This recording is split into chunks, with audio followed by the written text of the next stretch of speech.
Archbishop Jumoad Mapasalamaton sa Couples for Christ sa Pagpahiusa o Pagpalig-On sa Pamilya.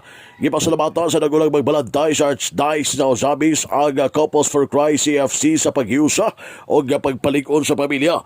Gipahing na Archbishop Martin Sarmento Jumoad di ato sa Santos nga misa nga gipahigayon sa ika-34th anniversary sa Couples for Christ Misamis Occidental nga gihimo kini diya sa Tondela Ascenso Gymnasium. Din gipasalamatan sa nagunang magbalantay ang kaugpungan sa CFC o Couples for Christ sa Pagpahiusa sa Pamilya nga nabungkag o giusap pag-usab aron nga mamaymong mahiusa nga naa ang lig-on nga pamilya di na ilang grupo sa gagasa diya sa simbahan.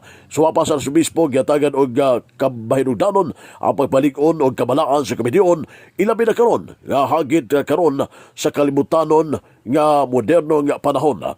Apadana gayon ang Couples for Christ sumapa sa Archbishop nga mihiusa o gana na sentro sa matag pamilya ang Ginoo. Dugang pa Archbishop Jumoad nga ang kaugpungan sa Couples for Christ o sa kalig-on nga testimonya sa paglaom alang sa mga kamatanunan kinsa ang maayong pamatasan na tayog sa modernong panahon. Dungan usab dini gihatagan usab og pagtagad sa Arsobispo o gipahatagan og pagtagad ang pastoral letter sa nagulang magbalantay pinagis pagbasa ni Father Rolly Lagada labi na karon nga panahon sa unang Domingo sa Advento og ang nagsigabot nga kasaulugan sa mga tao sa atuang manunubos og ang sa yubileo.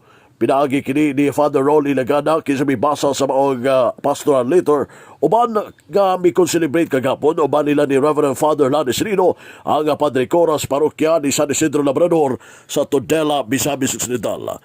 Sumapa sa Arsobispo gipasalamatan dini ang mga mitambong kagapon sa kasaulugan sa 34th anniversary sa Couples for Christ gagimo des Tondela o gipasalamatan ang kalig-on o paghiusa pag-usab labi na ang mga balay nga nabungkag o pinagi sa Couples for Christ gihiusa o gipalig-on pag-usap. Ano yung tibig kabayan payag sa nagunang magbalantay sa Archdiocese of Ozamis Most Reverend Martin Sarmento Jumoad D.D.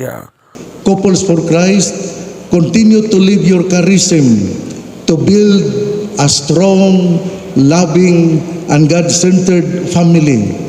Your group is an asset to that of the church. Because of you, you brought back broken families to be reunited and become whole. You have decided to uphold the sanctity of marriage in the midst of too much secularism, which upholds same-sex marriage. Your organization is a loud voice in the wilderness in respecting the sanctity of marriage. What you are doing is an oasis of hope for those who are confused and those who are spiritually marginalized. Thank you, Couples for Christ. Your organization is a strong testimony that there is hope for our young people, the youth, whose values are distorted by the modern world. Again, to the Couples for Christ, congratulations ug mabuhay ang maong organisasyon. Ang Arsobispo sa lokal na simbahan sa Archdiocese of Ozamis alang sa DX dini sa Manchugapala ang Radio Simbahan WSO Manuel Ronquillo Jr. Danag sa Nagbayan.